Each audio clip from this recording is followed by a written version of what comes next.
अच्छा, अब हम अपने थर्ड टॉपिक की तरफ बढ़ते हैं, प्रॉपर्टी ऑफ इक्विलैटरल ट्रायंगल। हम जानते हैं इक्विलैटरल ट्रायंगल को कहते हैं समबाहु, मतलब कि तीनों साइड इसके बराबर होते हैं।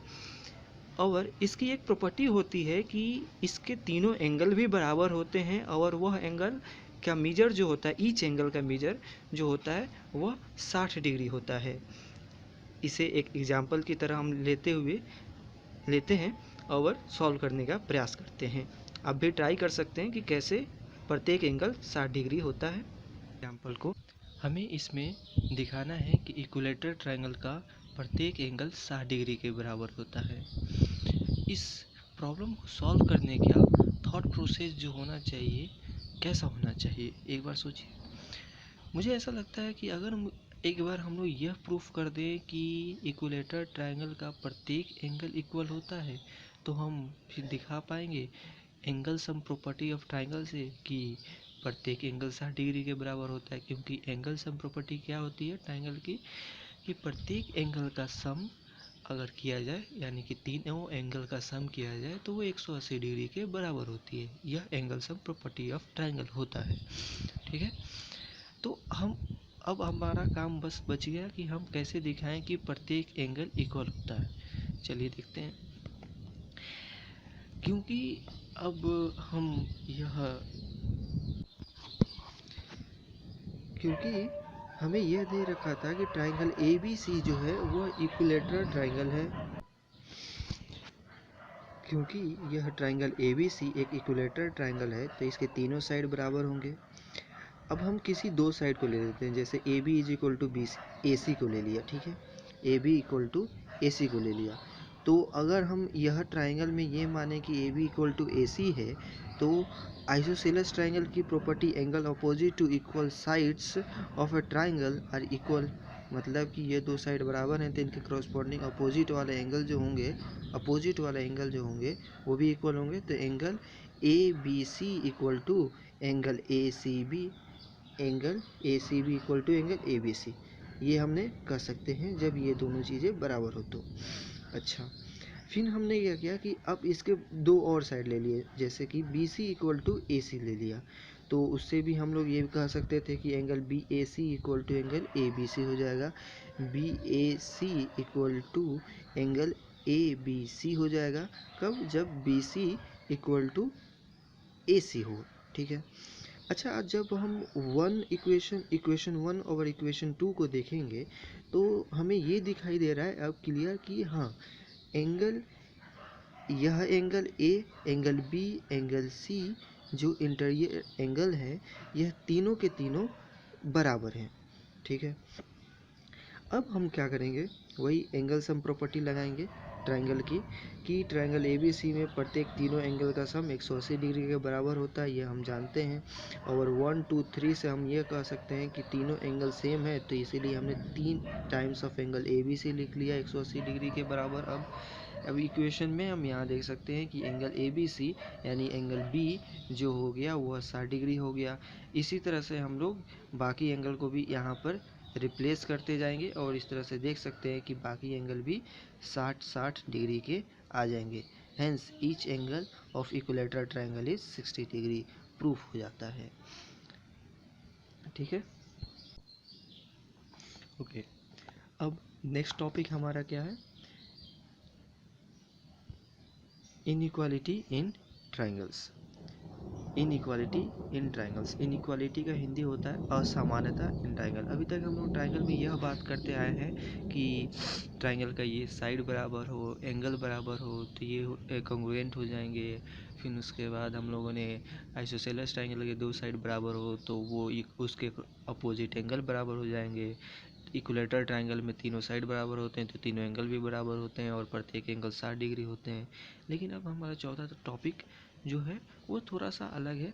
वो कहता है कि अब असमानता की बात करेंगे, इनइक्वालिटी की बात करते हैं। चलिए इसे देखते हैं, इसमें क्या हमें सिखाया जा रहा है। इसमें कुछ थ्योरम्स है, 3 थ्योरम्स है इनके। पहला थ्योरम क्या कहता है, इन अ ट्रायंगल, एक किसी भी ट्रायंगल में angle opposite to longer side is larger. Angle opposite हो किसके, सबसे बड़े साइड के, वह एंगल जो होता है वो सबसे बड़ा होता है। आप इस फिगर में अगर देखें, हम triangle A B T triangle लें, तो इस ट्राइंगल में हम देख सकते हैं कि बी टी साइड जो है वो सबसे बड़ा साइड है, तो लॉन्गर साइड। अब इसके अपोजिट जो एंगल होगा वो भी लार्जर होगा। क्या ऐसा फिगर में हम देख पा रहे हैं? हाँ, angle T A B angle जो है वह सबसे बड़ा है।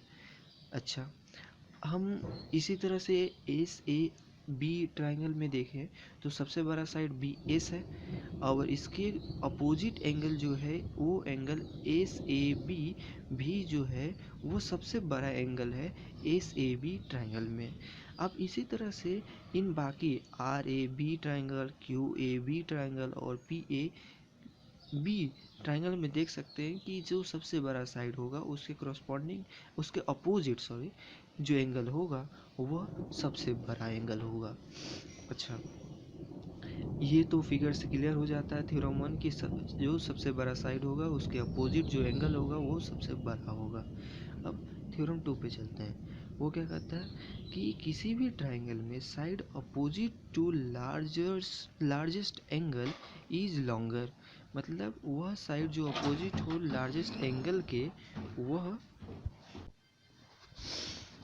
Theorem 2, in a triangle side opposite to largest angle is longer. इसमें हमने ऊपर वाले स्टेटमेंट जो बोला जिसमें लॉन्गर साइड अपोजिट जो एंगल होता है वो सबसे बड़ा एंगल होता है, इसमें हमने इसका उल्टा बोला कि जो लार्जेस्ट एंगल होगा उसके अपोजिट जो साइड होगा वो सबसे बड़ा साइड होगा। मतलब कि कन्वर्स दो इस ऊपर वाले स्टेटमेंट का भी सही होता है। मतलब यहाँ अगर ये बड़ा एंगल जो हुआ इस ट्राइंगल टी ए बी में, उसके अपोजिट जो साइड होगा यहाँ पे जैसे कि टी बी साइड है वो सबसे बड़ा साइड होगा।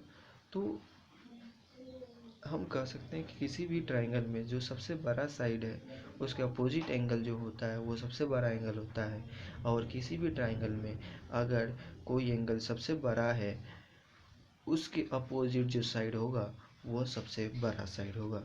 यह इस टॉपिक में दो थ्योरम यहाँ से होते हैं। तीसरे थ्योरम की तरफ चलते हैं। तीसरा थ्योरम क्या कहता है? इस sum of any two sides of a triangle is greater than the third side. अब इसकी प्रूफ की तरफ चलते हैं। तो हमें प्रूव करना है कि sum of any two sides of a triangle is greater than the third side, मतलब कि ट्राइंगल के कोई भी दो साइड का सम जो होता है वो तीसरे से बड़ा होता है। इसको प्रूफ करने के लिए हमने थोड़ा सा कंस्ट्रक्शन किया है। हमने पहले ट्राइंगल ए बी सी बनाया और साइड ए बी को ए डी तक एक्सटेंड किया है, मतलब बढ़ाया है कुछ इस तरह से कि ए डी जो हो वो साइड ए सी के बराबर हो जाए, और हमने बी और डी के पॉइंट को ज्वाइन कर दिया है। ठीक है, कंस्ट्रक्शन थोड़ा सा किया हुआ है ताकि हम इसे प्रूफ कर सकें। चलिए अब देखते हैं कि triangle A C D triangle में कि ए डी बराबर है ए सी के, तो इसके अपोजिट एंगल जो होंगे ए सी डी जो ए डी सी के बराबर होगा। ठीक है, ये हमने लिख लिया आइसोसेलेस ट्राइंगल की प्रॉपर्टी से। अब हम बी सी डी ट्राइंगल को देखें तो इसको सम ऑफ टू एंगल्स लिख सकते हैं, मतलब कि angle B C A plus angle A C D के सम के बराबर होगा। तो एंगल बी सी डी जो होगा वो किससे बड़ा होगा? एंगल ए सी डी से बड़ा होगा, सॉरी ए सी डी एंगल से बड़ा होगा एंगल बी सी डी। यह बड़ा एंगल इस छोटे एंगल से तो बड़ा ही होगा। अच्छा, एंगल ए सी डी जो है वो किसके बराबर है? हमने ऊपर लिखा है एंगल ए डी सी के बराबर है।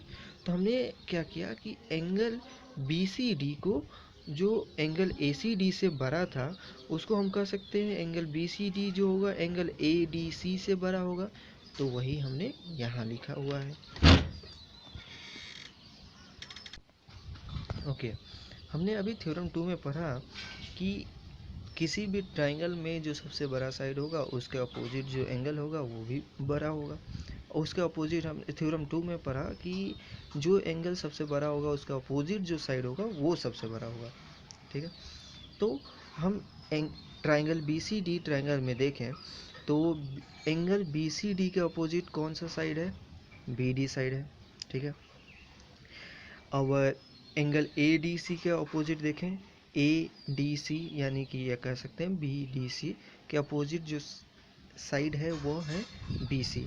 तो हमने थ्योरम 2 का इस्तेमाल करके कह सकते हैं कि B D greater than B C होगा, उसके अपोजिट साइड्स, ठीक है। अब अगर बी डी को देखा जाए तो उसे हम लिख सकते हैं A B plus A D, A B plus A D greater than B C. हमने ये कंस्ट्रक्शन से ऐसे किया था कि ए डी जो हो वो ए सी के बराबर हो, तो हमने अब उसको कह सकते हैं A B plus A C, A D की जगह ए सी लिख लिया, ठीक है। और वह बड़ा होगा बी सी के। और यही तो हमें प्रूफ करना था कि sum of two sides, any two sides, हमने यहाँ पर ले लिया ए बी प्लस ए सी, वह बड़ा है तीसरे साइड यानी कि बी सी से। ए बी प्लस ए सी जो है वह बड़ा है तीसरे साइड बी सी से, यही तो हमें प्रूफ करना था। अच्छा, मैंने ये प्रूफ क्यों बताया?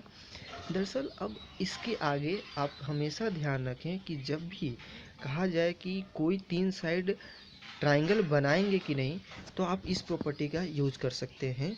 आप क्या करेंगे कि उसके दो साइड्स का सम कीजिए और देखिए क्या वो बड़ा है तीसरे साइड से। अगर बड़ा होता है तब आप कह सकते हैं कि वह तीनों साइड जो होंगे वह क्या कर सकते हैं, एक ट्राइंगल बना सकते हैं। ये आपके 11th-12th में भी बहुत काम आता है, बहुत सारे क्वेश्चन सॉल्व करने में भी काम आएगा।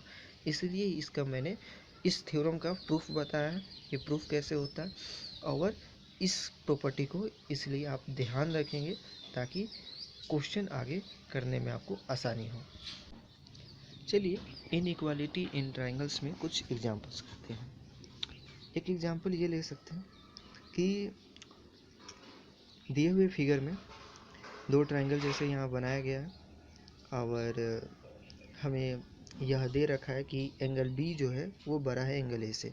एंगल बी मतलब यह एंगल जो बड़ा है एंगल ए से इस ट्राइंगल में। एंगल सी जो है बड़ा है बड़ा मैंने बोल दिया, ये छोटा का साइन है ना। तो एंगल बी जो है छोटा है एंगल ए से और एंगल सी जो है वह छोटा है एंगल डी से। ये हमें दे रखा है। अब हमें दिखाना है कि साइड ए डी, यह ए डी जो साइड होगा वह बी सी साइड के बराबर होगा। आई थिंक अब आप इसे कर सकते हैं, लेकिन अगर नहीं होता है तो आप आगे वीडियो देख सकते हैं। चलिए उस एग्जाम्पल के सॉल्यूशन की तरफ चलते हैं। हमें दे रखा था कि एंगल बी जो है एंगल ए से छोटा है, तो हम इसे ये भी लिख सकते हैं कि एंगल ए जो है वो बड़ा है एंगल बी से। उसी तरह से एंगल डी बड़ा है एंगल सी से। और हमें प्रूफ करना था कि ए डी जो है वह बी सी से छोटा है, ठीक है। ए डी साइड जो है वह बी सी साइड से छोटा है। इसके लिए हमने क्या किया कि ट्राइंगल ओ ए बी लिया। ओ ए बी इस ट्राइंगल में हमें देखा कि एंगल ए जो है एंगल बी से बड़ा है। तो वही थ्योरम 2 हमें क्या कहता है कि side opposite to largest angle is longer. तो एंगल इसके अपोजिट, एंगल ए के अपोजिट जो साइड है वो भी वह बड़ा होगा एंगल बी के अपोजिट साइड ओ ए से। तो वही हमने लिखा O B greater than O A. इसी तरह angle O C D, in triangle O C D हमने क्या किया कि एंगल डी के अपोजिट जो साइड था ओ सी वह बड़ा होगा एंगल सी के अपोजिट साइड ओ डी के, ओके। अब 1/2 को देखा जाए तो हम देख सकते हैं कि किसी भी, अच्छा ये मैथमेटिक्स का ऐसा रूल है कि हम क्या कर सकते हैं कि दो इनइक्वालिटी को अगर जोड़ेंगे तो उनकी साइन ऑफ इनइक्वालिटी चेंज नहीं होती है। मैं फिर से बोल रहा हूँ कि दो इनइक्वालिटी को अगर जोड़ा जाता है तो उनकी साइन ऑफ इनइक्वालिटी में चेंज नहीं आता है। तो हम यह दो इनइक्वालिटी स्टेटमेंट था, इन दोनों को अगर हम जोड़ें ओ बी प्लस ओ सी एक तरफ जुड़ जाएगा और ये बड़े वाले साइन की इनइक्वालिटी ऐसे ही रहेगी और फिर ओ ए प्लस ओ डी जुड़ जाएगा। अच्छा, ओ बी प्लस ओ सी को जोड़ें तो क्या बनेगा, बी सी बनेगा। और ओ ए प्लस ओ डी को जोड़ें तो क्या बनेगा, ए डी बनेगा, ओके। तो यहाँ से हम कह सकते हैं कि B C greater than A D. और हमें प्रूफ क्या करना था, A D greater than B C. तो इसको ज़रा ऊपर उल्टा लिखते हैं। यहाँ से ये क्लियर हो रहा है कि ए डी जो है वह छोटा है किससे? BC के, ठीक है। और यही हमें प्रूफ करना था, AD लेस देन BC, तो हैंस या हैंस सो, अगर हमें ये दिखाना है तो फिर प्रूफ करना है तो हैंस प्रूफ्ड। चलिए एक और एग्जांपल करते हैं इनइक्वालिटी ऑफ ट्राइंगल में। इसमें दे रखा है कि हमें दिखाना है actually, so that of all line segments drawn from a given point not on it, उस पे नहीं, मतलब नॉट ऑन इट मतलब the perpendicular line segment is shortest. मतलब यह है कि एक आपको लाइन सेगमेंट लेना है, एक लाइन सेगमेंट, सो डैट कि all line segments drawn from a given point not on it, मतलब कि एक कोई गिवन पॉइंट होगा जो यहाँ मान लेते हैं, ठीक है। यह एक गिवन पॉइंट है आपके लिए, यह पॉइंट से हमने जितने भी लाइन सेगमेंट ड्रॉ किए, ये लाइन सेगमेंट्स, ये लाइन सेगमेंट्स और ये लाइन सेगमेंट्स, तो इस लाइन सेगमेंट, इस दिए हुए लाइन सेगमेंट पे ड्रॉ करते गए। इस तरह से हमने ड्रॉ किया बहुत सारे लाइन सेगमेंट्स, लेकिन इसका जो सबसे छोटा लाइन सेगमेंट जो हमने ड्रॉ कर सकते हैं वह इसके परपेंडिकुलर वाला लाइन सेगमेंट होगा, ये हमें दिखाना है, ठीक है। ये सारे लाइन सेगमेंट ड्रॉ किए गए हैं, लेकिन इसमें इस पॉइंट और इस दिए हुए एक लाइन के बीच में सबसे कम दूरी उस वक्त होगी जब हम लाइन सेगमेंट परपेंडिकुलर ड्रॉ करेंगे, ठीक है। हमें ये दिखा देना है। चलिए मैथमेटिकली कैसे दिखाएंगे देखते हैं। ओके, तो हमें दिखाना था कि इस पॉइंट से इस लाइन पे बहुत सारे लाइन सेगमेंट ड्रॉ करेंगे, तो उन सारे लाइन सेगमेंट में वही लाइन सेगमेंट सबसे छोटा होगा जो इस लाइन L पे अगर हम परपेंडिकुलर यानी कि लंब डालेंगे तो वह लाइन सेगमेंट सबसे छोटा होगा, ठीक है। अब ये प्रूफ करना है, कैसे करेंगे। हमने क्या किया, एक line, we have a line L, हमने एक लाइन L ड्रॉ किया और एक पॉइंट O ड्रॉ किया, और उन्होंने जैसे बोला था कि वह L लाइन पे नहीं होना चाहिए, तो हमने इसको लाइन L से कहीं ऊपर ड्रॉ कर लिया है। अब हम यहाँ पे क्या किए हैं कि OP को परपेंडिकुलर, ये परपेंडिकुलर का साइन होता है मतलब कि 90 डिग्री यानी कि लंब इस लाइन L पे गिराया गया है। अच्छा, हमने अब प्रूफ करना था कि OP, क्योंकि OP जो है हमें ये प्रूफ करना था कि ये सबसे छोटा साइड होगा, यही ये OQ, OR और OS से, तो हमें कुल मिला के मैथमेटिकली ये प्रूफ करना है कि OP स्मॉलर देन OQ या OP smaller than OR and OP smaller than OS। अगर हम 3 में दिखा देंगे तो बाकी यहाँ से कोई लाइन सेगमेंट ऐसे ड्रॉ किया जाए उससे भी ये छोटा ही होगा अगर इन तीनों के लिए दिखा दें तो, ठीक है। तो हमने ये बस अभी 3 ही लिया है, आप इस तरह से बहुत सारे लेकर देख सकते हैं। अभी हम किसी एक लाइन के लिए प्रूफ करते हैं कि हम ये प्रूफ करते हैं कि OQ जो होगा वो बड़ा होगा OP से, ठीक है। चलिए, in triangle OPQ, triangle OPQ में देखें तो एंगल P जो है 90 डिग्री है। Angle Q is an acute angle, angle Q जो है, यह Q एंगल जो है वह एक्यूट एंगल, एक्यूट एंगल मतलब क्या होता है, Q जो है वह 90 डिग्री से छोटा है, ठीक है। तो हमें यहाँ से ये पता चला है कि एंगल P जो है वह एंगल Q से बड़ा है, ठीक है। यहाँ पे एंगल Q जो है एंगल P से छोटा है, यानी कि एंगल P जो है वो एंगल Q से बड़ा है। अच्छा, अब हम वही थ्योरम 2 का यूज़ करते हैं, मतलब side opposite to greater angle is longer, ठीक है। तो एंगल P के अपोजिट जो साइड है वो कौन सा है, OQ है, यहाँ लिखा। एंगल Q के अपोजिट जो साइड है वह OP है, उसे यहाँ लिखा। अब इन दोनों की इनइक्वालिटी में देख सकते हैं कि OP जो है स्मॉलर देन OQ, और यही तो हमें दिखाना था अब इसी तरह हम क्या कर सकते हैं, ट्राइंगल ओ पी आर ले लेंगे, जिसमें हम दिखाएंगे ओ आर जो है वह बड़ा है ओ पी से। इसी तरह ट्राइंगल ओ पी एस लेकर हम दिखा सकते हैं कि ओ एस जो है ओ पी से बड़ा है। और इस तरह से हम यह कह सकते हैं कि जितने भी ओ पॉइंट से एल लाइन पे लाइन सेगमेंट ड्रॉ किए जाएंगे, वो सारे लाइन सेगमेंट जो होंगे बड़ा होंगे ओपी से, ठीक है, क्योंकि ओपी जो होगा वो लंब होगा। और इस तरह से कह सकते हैं कि ओपी ही सबसे कम दूरी होती है किसी एक पॉइंट और लाइन के बीच में, और यह उसी वक्त होता है जब यह 90 डिग्री बनता है। ये बहुत ही अच्छा क्वेश्चन है, क्योंकि ये आपको बताएगा कि what is perpendicular line segment.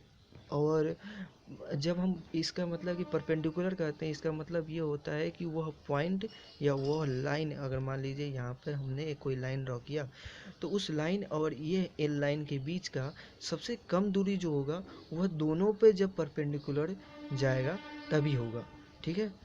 ये इस कारण से ये एक इम्पॉर्टेंट क्वेश्चन होता है, इसलिए हमने इसे सॉल्व करने के लिए डाला है। और इस तरह से हमारा टॉपिक ख़त्म होता है, इनइक्वालिटी इन ट्रायंगल। अब चलते हैं हमने आज क्या पढ़ा इसकी रिवीजन की तरफ।